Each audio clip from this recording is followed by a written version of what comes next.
Hola, a mí me tocó hablar sobre la reforma del Estado mexicano y el consenso de Washington.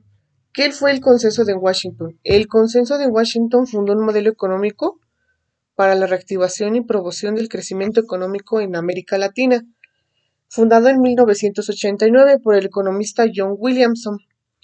Para la política económica de este consenso era minimizar el gasto público, impuestos, facilitar la inversión extranjera y local, favorecer a la empresa privada, de regular los precios, los despidos, asegurar los derechos de propiedad privada, tanto intelectual como de una empresa. Los 10 principales, los 10 puntos principales de un consenso son la disciplina fiscal, son presupuestos balanceados, las en el gasto público, es la necesidad de cubrir el déficit fiscal, presenta la presenta aumentar ingresos fiscales o reducir un gasto público. La reforma tributaria es un aumento de un ingreso vía impuestos.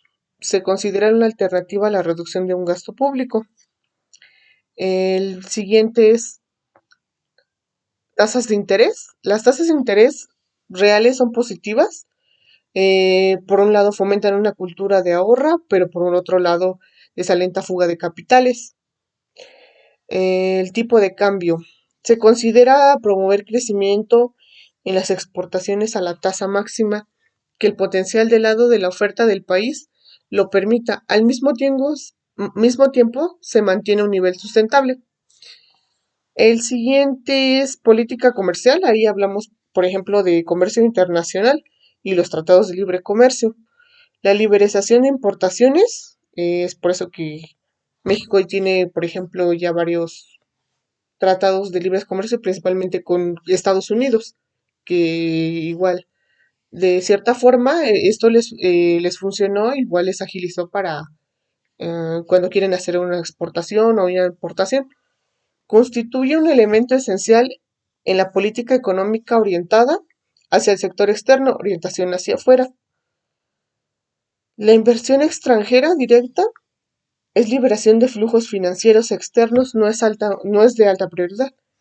Las privatizaciones se consideran la privatización de empresas de propiedad estatal, constituyen una fuente de ingresos de corto, de a corto plazo para el Estado y la empresa privada es más eficiente que la estatal.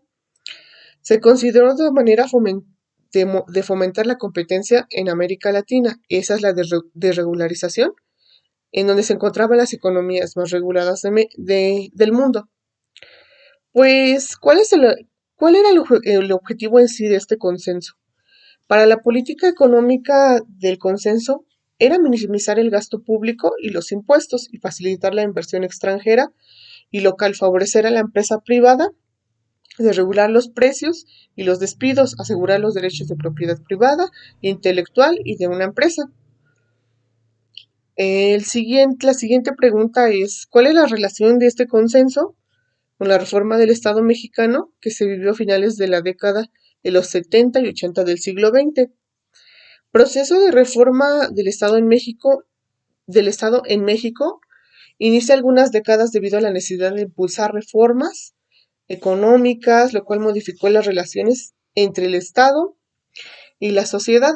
Estableció algunas condiciones iniciales para la inserción del país en el proceso de globalización, como fue la liberación comercial, la liberación financiera, y tanto interna como externa, saneamiento fiscal, privatización de empresas estatales, así como ciertos servicios sociales, incentivos para atraer capitales externos, internos, y como les comentaba, desregularizaciones, etcétera. Pues es todo con lo de la reforma del Estado mexicano.